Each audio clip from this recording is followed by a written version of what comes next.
नाशिकमध्ये मुसळधार पावसानं हजेरी लावली आहे। गोदावरी नदीच्या पाणी पातळीमध्ये आता वाढ झाली आहे। दुतोंड्या मारुतीच्या छातीपर्यंत पाणी आलंय। गंगापूर धरणामधून 5186 क्युसेक वेगानं पाण्याचा विसर्ग सुरू आहे।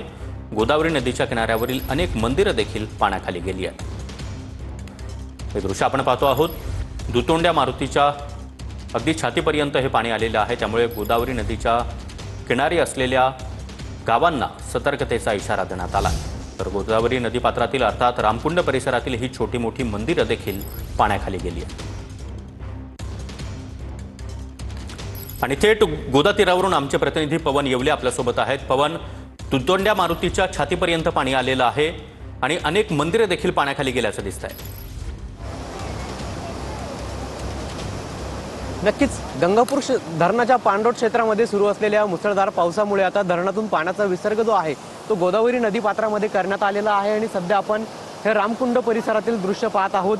खरं तर पुराचं मापदंड समजल्या जाणाऱ्या दुतोंड्या मारुतीच्या आता छातीपर्यंत पाणी आल्याचं आपल्याला या ठिकाणी बघायला मिळत आहे।